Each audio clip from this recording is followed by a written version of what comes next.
You can find information about subscribing to this series at netrf.org/podcast, where you'll also find helpful infographics and videos that expand on this material. If you're new to NETWise, we strongly recommend you go back and listen to the first episode in the series. It will give you a solid grounding in the basics of neuroendocrine tumors and how they're treated. And you can find a whole library of episodes on different topics at netrf.org/podcast and wherever you get your podcasts. Do you have a story to tell about your own NET journey? If you're a NET patient who would like to participate in a future episode, please email us and let us know. podcast@netrf.org. Welcome to NETWise. This is a podcast for neuroendocrine cancer patients and caregivers that presents expert information and patient perspectives. My name is Jessica Thomas, Director of Patient Education at the Neuroendocrine Tumor Research Foundation. In today's episode, we're going to talk about the experiences of young people living with NETs. This is an update to an episode that originally came out in 2020. These patients face a specific set of challenges unique to their age, and they need particular kinds of help navigating the NET journey. This group of patients is often called AYA, which stands for Adolescents and Young Adults. For this episode, we're going to concentrate on the YA part of AYA, those who are grappling with a cancer diagnosis as college students or young professionals. But first, when we say young adult, what exactly does that mean? It turns out the meaning is different depending on where you are in the world. Dr. Aman Chauhan is a medical oncologist who leads the University of Miami Neuroendocrine Cancer Program. It varies by the countries because each country has their own sort of regulatory environment, how they want to allocate resources for pediatrics, young adults, and adults. So a lot of it is really dictated by that.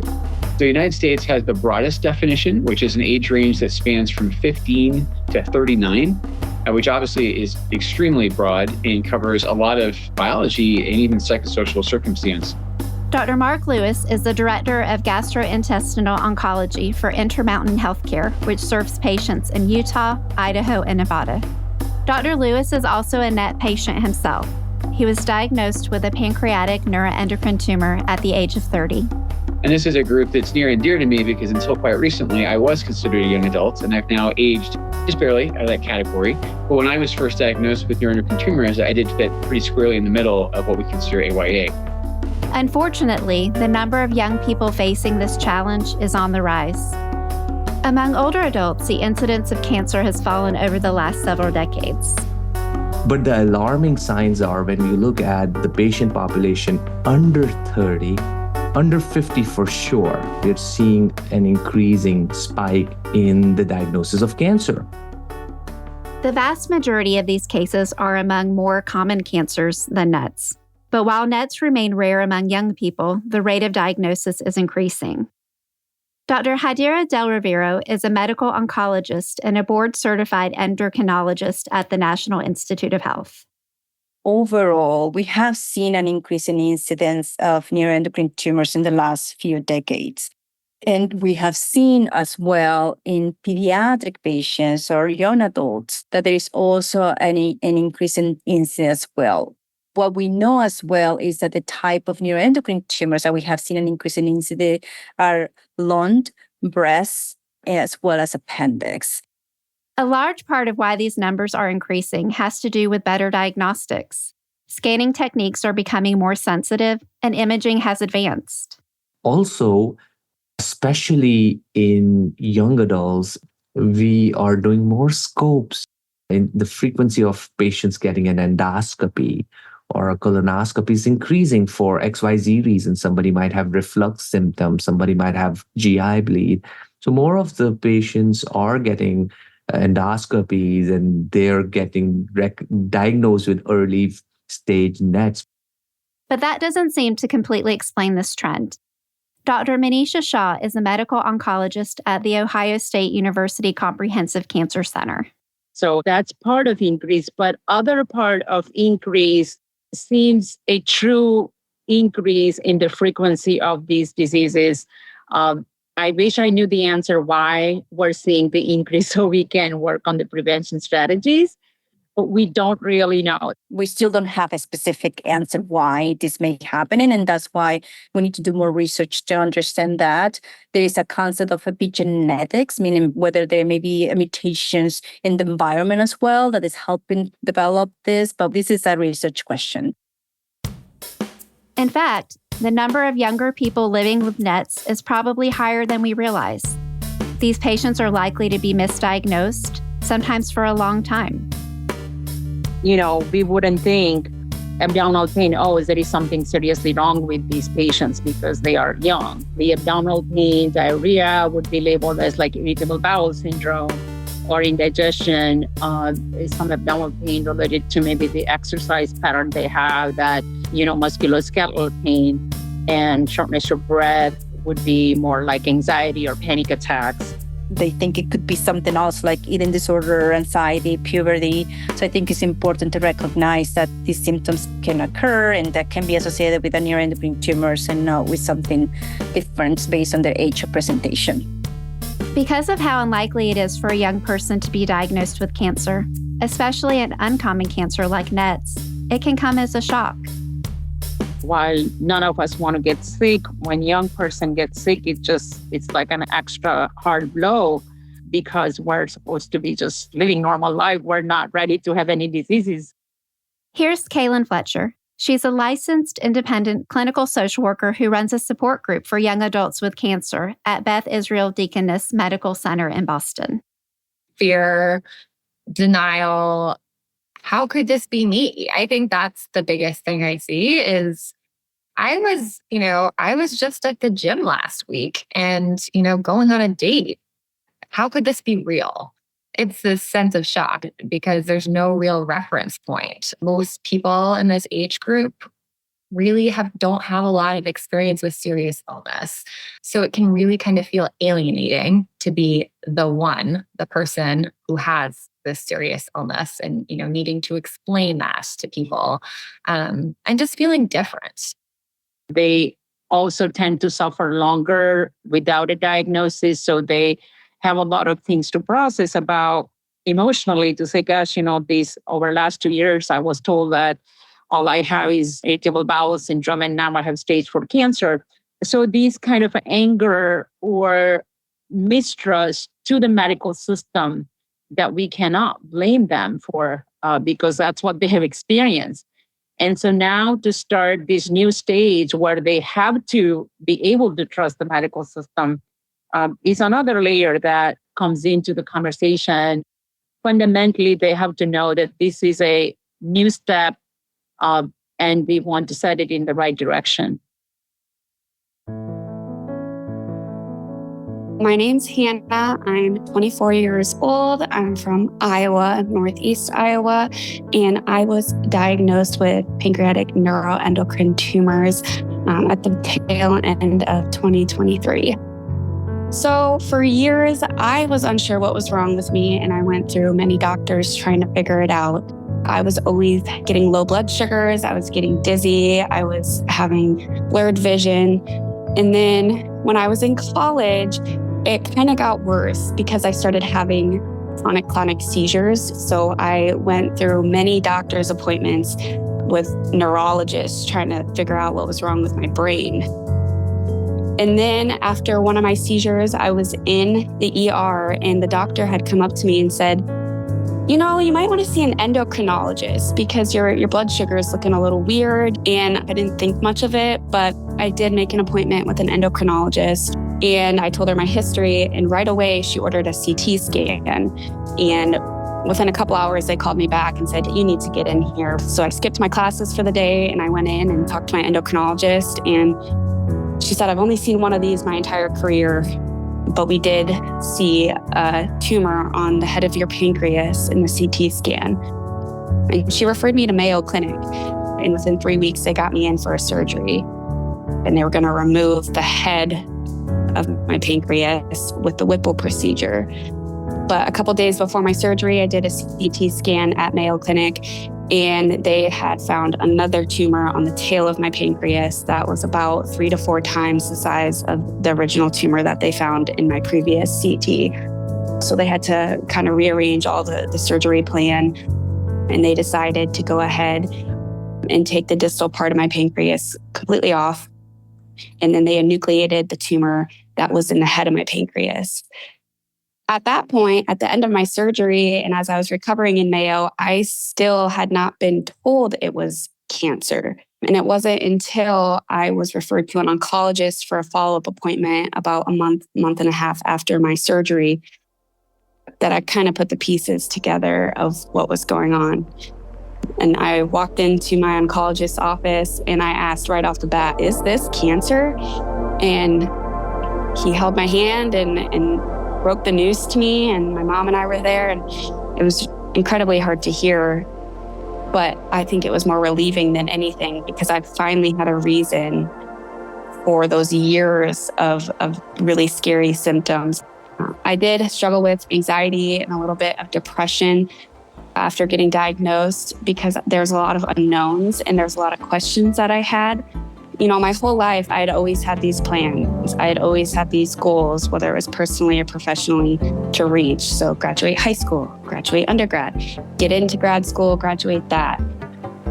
I always had something that was up next on my plate, and I really focused on that.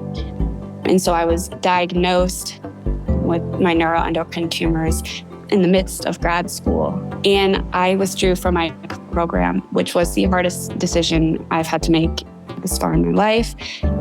But I wanted to give my body and myself the time to heal from my surgery.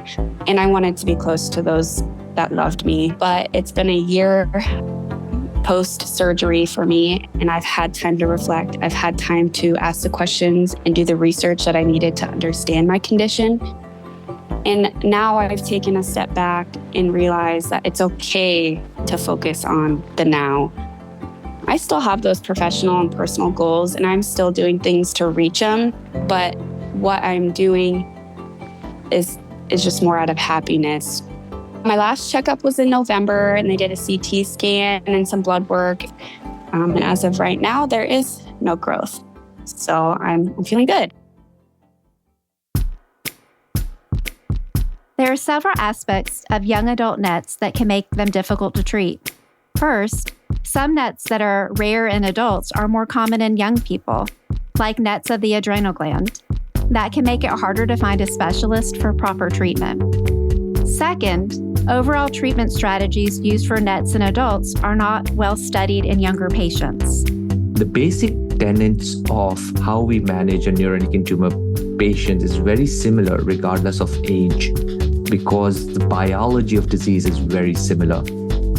But it's always good to develop drugs which are specifically for pediatric patients. A child or a young adult is not just a smaller adult. The way we treat the pediatric population is based on adult studies. And they have some adjustments in the dose based on their height and their weight. And then whether that's effective as we have seen on the adults is something that is a question that to me is an answer. Some studies are being done to try to answer these questions. One study currently underway is called NETRP. It's looking at the use of PRRT in treating some kinds of NETs in young people. It's already FDA approved for the use in metastatic gastroenteropancreatic neuroendocrine tumors in the adult patient population. But this is the first study to be done in the young adult patient populations. Hopefully, we'll see some data soon, and that would give access to adolescent and young adult patients with good quality medicine. Even with the treatments that are currently available, many young patients can live with the disease for a long time. I have actually had to conceive of my own illness as chronic, something I will never be cured of, but one that still allows me to work and be productive and do something I find very fruitful and very, very blessed in that. But managing NETs as a long-term condition also presents challenges. This includes thinking about downstream side effects that wouldn't be an issue for an older patient. For instance, some treatments could have serious side effects 20 or 30 years down the line. That's not much of a problem for a patient in their 80s, but could be a serious concern for a patient who is 18. You have to exist in the moment and cure the person of the disease if you can. But you also have to think about how are you affecting this person in the long run? It's hard not to sound ageist, but that really is part of the calculus when you're taking care of young people. The average age of a patient in my practice is 68. And so there's less years of life to protect. Is one way of looking at it when you're treating an older person as opposed to life years gained treating a younger person. This might make a clinician think twice about giving a treatment to a young person that they would have no hesitation recommending to an older patient. So it boils down to risk-benefit of some of these treatments. And I think individual decision needs to be made regarding the urgency and the need of certain treatments. So if patient is not a surgical candidate, then effective treatments are radiopharmaceutical can certainly play a role. And in addition to the long-term and cumulative effects of different treatment options, the cumulative effect of radiation exposure from imaging also has to be considered. So when you get a CT scan, it's a glorified stack of x-rays. That's literally what it is x-ray upon x-ray that then reconstructed in the computer. So CT is computed tomography. So it's putting it all together, really allowing us to reconstruct you in 3D if we want. But a standard CT scan, say of the abdomen and pelvis, is 200 x-rays.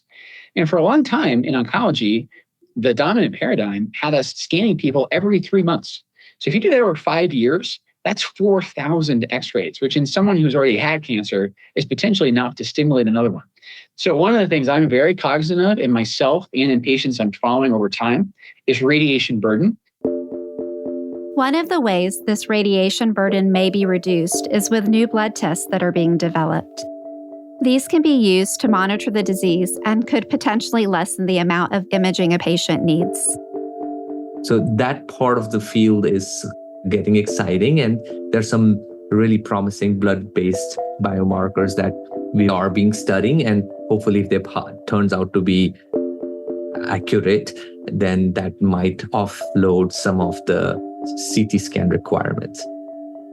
One unfortunate truth about cancer treatment is that some medications and procedures can have serious consequences for a patient's ability to have children. When one enters into the advanced stage therapeutics, certainly we have several target therapies as well as cytotoxic chemotherapies that are definitely high risk for causing infertility. So some of the drugs that we use in NETs, not many of them, but some, are alkylating agents, and they can damage a woman's ovaries and make it almost impossible or much more difficult, at least for her to have children. So that actually is a conversation that we often have in AYA oncology, whether we're dealing with NETs or not. In young adults, this can force really consequential decisions that they might not be ready to make. Yeah, the fertility piece is really hard because it's another thing that feels like it's being taken completely out of your control. And oftentimes for folks especially in their 20s, most of my patients aren't really thinking of having kids, in the next year or so, but having, fertility impacted by treatment forces them to kind of think about that and whether they even want kids before they're ready and before they wanted to. Am I going to get married? Can I father a child, or can I have, if it's a woman, can I carry a pregnancy to term? What are the options? And that's a very common question that I have with a younger patient. Fortunately, as hard as these decisions are, there are some strategies available for preserving fertility. There are several things one can do in advance. So the more in advance the patient is informed, they have time to think about it. And either if they want to have a pregnancy, that they would plan a pregnancy if they're able to because they're not on any medications, or that they want to have a referral to the specialist for OVA preservation or sperm preservation and banking and things of that nature. So these days we have a lot of technology that make so much possible. Unfortunately, these strategies can often be very expensive, so that needs to be planned as well. Insurers, and have to bring this up because there's the practice of medicine, but then there's the business of healthcare, and we have to consider both of them. Insurers do not, and you can argue this is shameful, do not universally cover oncofertility, meaning efforts to preserve someone's childbearing potential, even when it's endangered by life-saving cancer treatment. All in all, these questions about family planning and fertility can sneak up on a young person who is already overwhelmed by dealing with cancer and can strike them in ways that they weren't expecting. It brings up a lot of emotion, and I think it surprises a lot of people, the emotion that it brings up, because it can feel like a real loss, kind of this loss of spontaneity around thinking about these things. And it turns into much more of like a medical plan and decision. And it's really hard. It's really hard. Questions of family planning can be complicated by the fact that neuroendocrine cancers in younger people are sometimes caused by genetic conditions. And in many cases, these can be passed down from parent to child. Neuroendocrine tumors that tend to happen in really young people, like adolescents, are probably driven by germline mutations. So meaning that they inherited that risk from their parents, or it actually happened de novo. So there are some mutations that your parents don't have at all, and they just happen in you. So tuberous sclerosis, for instance, is a condition where that actually happens more often than not, that the patient that's affected is the first one in their family to be affected. Dr. Lewis has a genetic mutation called multiple endocrine neoplasia, type 1, or MEN1, which affects a person's thyroid. This often causes symptoms related to the way the body processes calcium, some of which can be quite painful and debilitating. In a significant percentage of patients, MEN1 can also cause the development of pancreatic nets. So PNETs in MEN1 are not universally prevalent. And the other word that we use in genetic syndromes is penetrant, meaning that if you have the mutation, how likely are you to have a given condition, like, say, PNETs in MEN1? So hyperparathyroidism is 100% penetrant in MEN1, meaning that if you have MEN1 and you live long enough, you will get hyperparathyroidism. The penetrance of PNETs is not nearly that high, and the estimates vary, but it's probably at least half. However, PNETs are the number one cause of premature death among people with MEN1. It used to be that MEN1 patients died of stomach ulcers. They don't anymore, thankfully, because our medicines have gotten so much better. Now the main threat to life is PNETs, and specifically PNETs that either are hormonally overactive and or PNETs that spread to the liver. For Dr. Lewis, as for many younger NET patients, diagnosis of both his NET and the underlying genetic condition that caused it came as a surprise. When I was 30, I was just starting my cancer training. I had horrible abdominal pain, and showing me the folly of self-diagnosis, I actually thought it was appendicitis. But when I went in to get checked out, it was actually my calcium level was very high. And what that does is it's almost like the brakes on your gut. So I had a condition called ileus, where my bowel just wasn't moving at all. And that can be quite painful, and that's actually what was setting me off. So I'd already gone through medical school and residency. So I was committed to my profession. I'd already invested a lot of sweat equity and student debt at that point. So I was pretty convinced that this is what I wanted to do. And I was married. And so I almost sort of felt like I had sold my wife a bill of goods. Like when she married me, she didn't know sort of what she was getting into. And you can argue the other way too, is that when you already know as a young person that you're dealing particularly with a hereditary syndrome, it does affect your relationships and sometimes your sort of willingness to have a family. By the time I found my syndrome, I had already had my daughter. And I kind of always wondered, in hindsight, would our decisions around having a family have changed if we had known before we started having kids that I had this condition? Because there's a 50-50 chance that I would pass this on to each child. As it happens, that daughter is unaffected, but I also have a son who is affected. He's 9. His name is Alan, after my father. And he is a ball of energy. And he has 0, at this point, outward signs of MEN1. And my wife is a pediatrician. And we had a long talk, actually, especially once he tested positive, about how to tell him. And it's interesting. I've actually, people love to tell you how to parent. I think everybody has to kind of figure out how to do it on their own. But some people told us, or told me at least, that we've robbed him of his autonomy because we should have waited till he was 18 and then allowed him to find out, this on his own terms.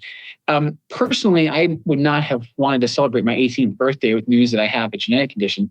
And I think the counter argument there is, to the extent that we can, we try to normalize this for him in the sense that he understands now when he goes to the doctor, it's slightly more involved than, say, when his sister goes to the doctor. So my son really has viewed our condition honestly as something that we share. We have a special handshake that we do, and he calls that our shared tummy troubles, which I find very endearing. And the other thing is, I'm an only child. So if I hadn't had an affected child, this syndrome and my sort of bloodline actually probably would have ended with me. So there is a little bit of guilt, to be honest with you, associated with the notion of transmitting the syndrome on. I took sort of a huge step towards prolonging my life by temporarily endangering it. So by doing the Whipple surgery in 2017, it's the largest operation I've had by a long shot. It was really an investment in my current state of health. So, it was a big surgery. I had complications from it, required feeding tubes and a variety of other things for months on end. But ultimately, it's been worth it because now I feel fine. I do take pancreatic enzyme supplements because I have lost about half my pancreas and that affects digestion. Other than that, I feel great. I feel able to do the job that I love. I'm very active with my family, and I'm very fortunate. But I also live in a state of, without sounding paranoid, surveillance. With so much to learn and so much to think about, getting a NET diagnosis in your 20s or 30s can be extraordinarily challenging. There's usually just a lot going on, even without a cancer diagnosis. Most people are really discovering their identity independent of their parents and families. They're beginning to make their own money and make financial decisions. They're deciding who they want to spend their time with. And many folks are beginning to think about serious romantic partnerships and family planning. So therefore, if you put a cancer diagnosis into all of this, it's really emotionally confusing and complicated. These complications exist on several levels for young adult NET patients, starting with basic questions of logistics and finances. Very few people in their early 20s come to a cancer diagnosis with many financial resources or experience with the healthcare system. It's also very helpful to engage a social worker earlier in the younger patient in order to understand the insurance issues and provide all the help that we can to younger patients, because they are in this very vulnerable state that they might have a good coverage or they might be losing a coverage. They might be under their parental coverage. So it's really important to provide them as much resources as possible. One of the huge things to talk about is insurance. Things really change at age 26. And so again, this is going to be the case for as long as we have the Affordable Care Act. So under the ACA, you can get coverage under your parents, so sort of living under that umbrella, up until 26. And then we've noticed a drastic shift in financial toxicity as people then get into their very late 20s. And it's because largely they're having to acquire their own healthcare coverage. And I often feel like it's double jeopardy because a lot of healthcare coverage in this country, as you know, is tied to your job. And if you're too sick to be employed, then it's very, very difficult to secure affordable health insurance. So it's almost like these young people sort of get hit both ways. And we've seen that be an enormous struggle. Some of the treatments we're talking about are hugely expensive. I mean, I often tell patients that if you're just paying market price, PRT probably costs something on the order of $160,000 over the 4 treatments. That's money that very few young adults are going to have unless they have a trust fund. And so you can see how readily treatment for NETs can bankrupt you. And again, it can hit you both ways. It can make you less employable, and it can make your coverage more expensive. Young adults who are too sick to continue working will often need to explore programs such as Social Security disability benefits. And that's really challenging for anyone. However, most folks in their 20s have never even thought of applying for disability or taking time away from school or work. And it's really hard to put a pause on those things. And perhaps the hardest thing of all is that young people are responsible for managing their own care. often for the first time. It is up to patients to make decisions about how and when and where to be treated. And they also need to attend to their medical records and make sure that all the members of their care team have the information they need. What I always tell patients is that the patients are my collaborators, and I really am very grateful for this collaboration.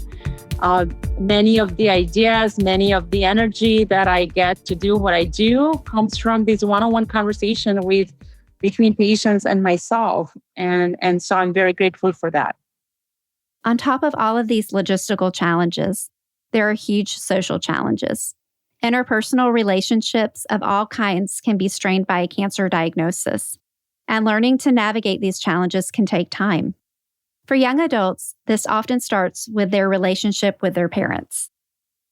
The dynamics that parents and children have, like adult children, can be really complicated, as we know. It's also very common during this time that parents often kind of regress. They see their child, even though it's their adult child, really sick, and they kind of go back to how they acted when their kid was 3 or 4. And I see that a lot, where they just kind of want to be, all hands on deck, really involved there all the time. It's kind of like treating the whole family, right, as a nucleus of what's going on. Because as we know, it's affected the whole family. It's not just the patient that is diagnosed with the neuroendocrine tumors, but it's also the family members, or the caregivers, but especially parents, which has a greater sense of responsibility whenever they have somebody at home that requires the care. But the truth is that even as a young adult, you are an adult, and you are the ultimate decision maker about your care. This can be overwhelming, but it also can be empowering. Who you allow in your circle is something you can take control of at a time where it may feel like everything is out of your control. This also applies to how you spend time with friends. I think that is one of the biggest fears of especially younger folks with cancer is, I don't want to be that person. I don't want to be the person the friend who has cancer all the time. And I think, for some folks, taking control of that and setting boundaries with friends, for 20 minutes of our time today, we can talk about my cancer. We can talk about, what's going on with me. But then I want to switch gears because I want to hear about what's going on with you. I want to talk about the Bachelorette from last week. I want to talk about the other things that make me me. And realizing that, cancer is a piece of your identity and it's always going to be, but it's not all of it by any means. So making sure to kind of set the tone with friends and family can be really helpful. And that takes work. That definitely takes work, and it takes practice. But this is important work. Building and maintaining positive relationships with friends and family can make a huge difference. I have definitely experienced patients who are just like, I'm done. I'm just going to kind of hole up and not talk to anyone. And, that's really hard. And it's something that I work, a lot with people who are just kind of turned inward. And over time, people tend to realize that social support is one of the best tools for getting through a cancer diagnosis and getting through cancer treatment. With that said, patients tend to figure out on their own, who the people are who are going to be most supportive to them, who they're going to want to, come to appointments with them, who they're going to want to talk to about their hard days. And there are going to be certain people, especially, within a peer group, within a friend group, who might not be able to tolerate that and who might not be the best, to go to for all those things. And it might surprise you. Oftentimes I have patients who are like, the people I was expecting to kind of be there and be like my go-tos were not, but the people that I did not anticipate to be there all the time they were the people who I wanted to come to hard appointments with me. And I wanted to talk to about, the really tough stuff. Carrying the weight of all these new challenges, both medical and social, can be really difficult for young people with NETs. There are many ways they might react to their situation, from trying to ignore it to giving up hope.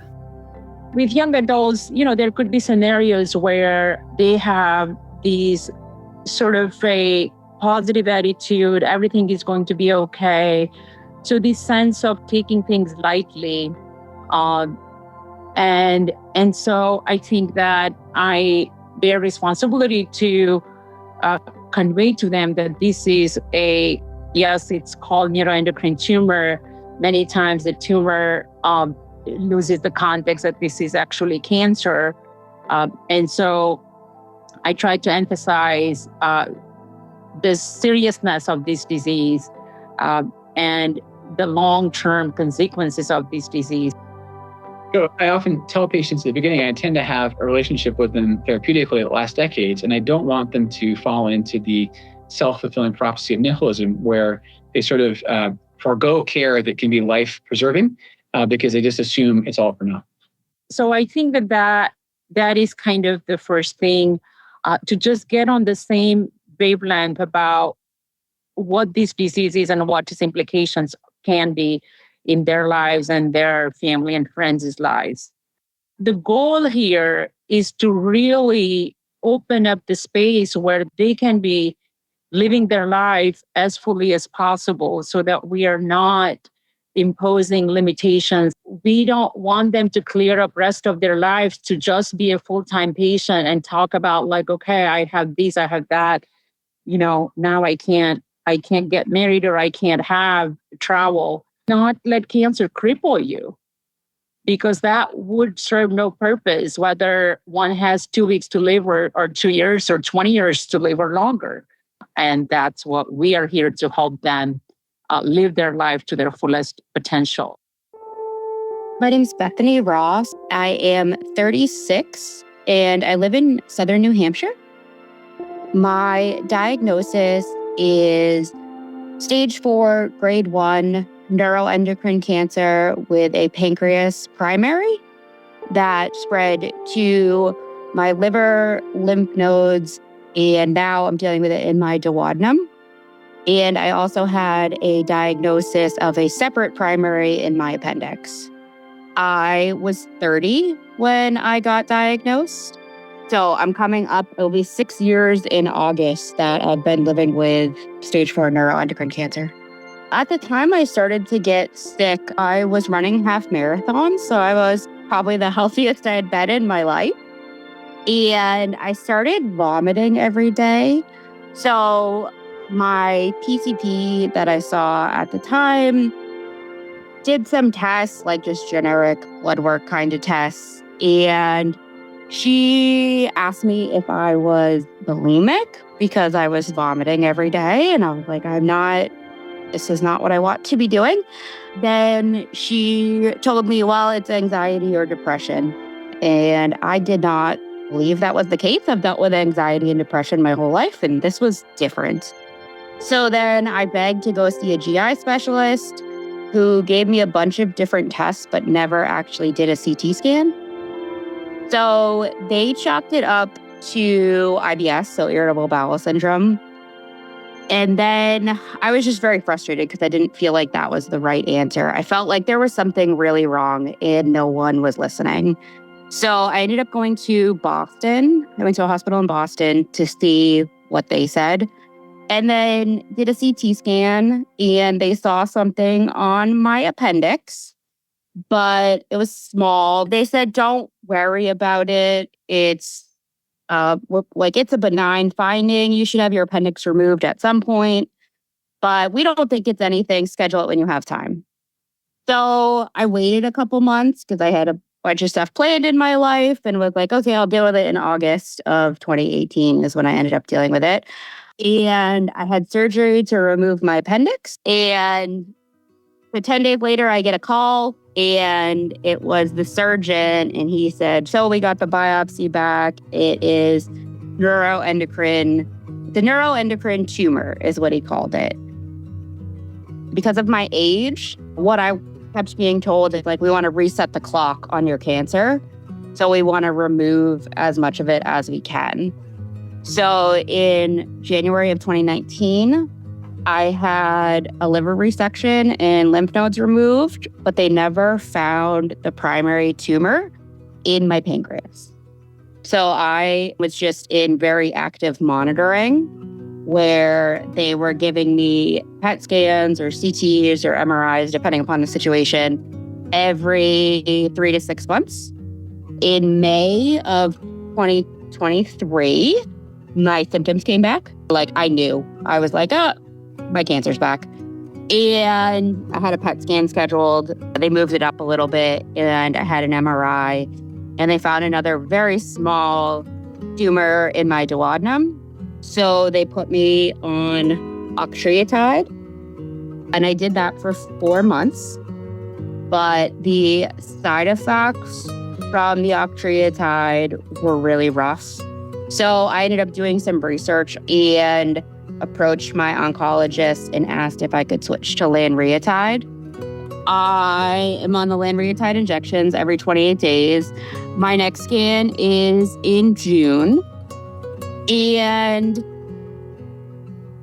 they don't really know. I mean, I've looked up, I've been like, are there 10-year survival rates? Because I want to know numbers. I'm a numbers person. There's no 10-year survival rates I can find for neuroendocrine cancer with a pancreatic primary that's considered stage 4. I couldn't find any published. So I have no idea what the future holds. I mean, right now, my goal is to make it to 40. When I got a cancer diagnosis, I was 30 and was faced with a very real reality that I probably wouldn't make it to 35. And that makes you question your entire life. And I decided my life is going to probably be shorter than I would have ever thought. So I'm going to make it have meaning. If there's something I want to do, I do it. It has caused me to jump out of airplanes, go rock climbing, learn to snowboard at 8,000 feet elevation, get tattoos, go speak to rooms full of doctors, and share my story because I want to leave the world better than I found it. As we come towards the end of this podcast, we'd like to offer 3 pieces of advice for younger people who are wrestling with a NET diagnosis. First, it may feel like your life is now entirely out of your control, but you might be surprised at how much control and confidence you still have. When a cancer diagnosis comes up, it really feels as though all control has been lost. Particularly when, you're in the beginning of a career, you're in the beginning of a relationship, and then all of a sudden this big, huge thing comes up and it's like, I have no control over anything here. So I think really piecing apart the things, even if they're small, that you can control in a situation. I often have patients make a list of the things in their day they can control and the things in their day they can't control. So, getting a certain medication at a certain time, maybe you can't control. You probably can't. The fact that you have cancer, you can't control. The things you can control are the routine you set for yourself. So the time you wake up in the morning, the individuals that you contact during the day, really kind of sussing out the specifics of what you do and do not have control over can feel really, really liberating. And also, it's a good reminder that there are things that you have control over. The second is that you are not alone. However rare your particular condition, there are others who know what you are going through. And because of the internet, there's never been a better time to find them. So I've had several patients recently and heartbreakingly tell me, quote, I'm the only person my age going through this. And that's another place where actually we can lean into advocacy organizations and support groups that allow people with really rare illnesses to come together and find that actually they do have kindred spirits. They might not live in their town, So when I was diagnosed with my condition, it was a 1 in 30,000 incidence in the United States. So I didn't know anybody who had MEN1. So actually, I found them online. That's how I found my community. And that's where I've stayed in oncology social media for over a decade now.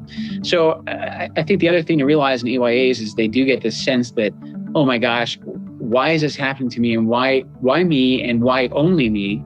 And the latter part, I really try to mitigate by telling them, listen, you're not alone. And I think that's hugely empowering. Some cancer centers, not all, have young adult support groups. I cannot recommend support groups enough, even for folks that don't think it's for them. I think try it. If you hate it, you never have to go back. Also, most support groups right now are virtual, so you don't even have to leave your space. The SAM Fund is an excellent resource. They have tons of information regarding grants and other financial tools that can be helpful for folks who are going through cancer treatment. The last one I will mention is Stupid Cancer, which is an organization solely based around young adults with cancer. And they have a conference every year. And this one is actually virtual and recorded. So there are sessions on everything from fertility to body image to navigating disability, things like that. The third is do not give up hope.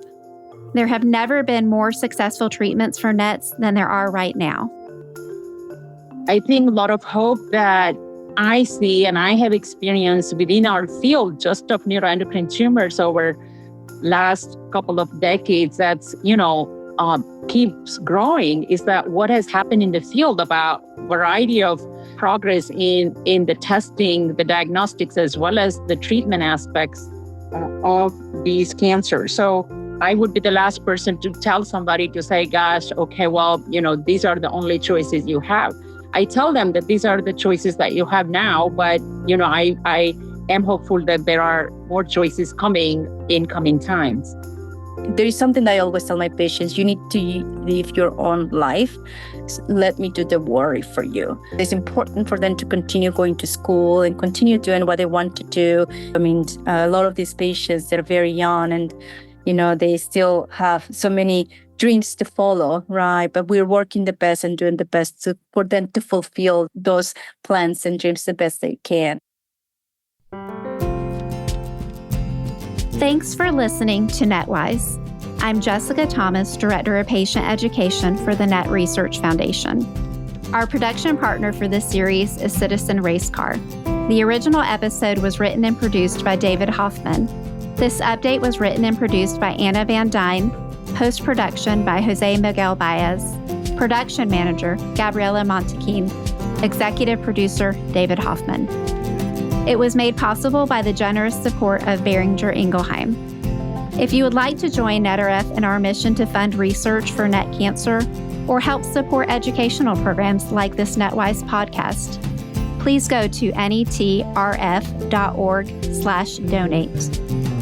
Special thanks to everyone we interviewed for this episode. We are grateful for your expertise.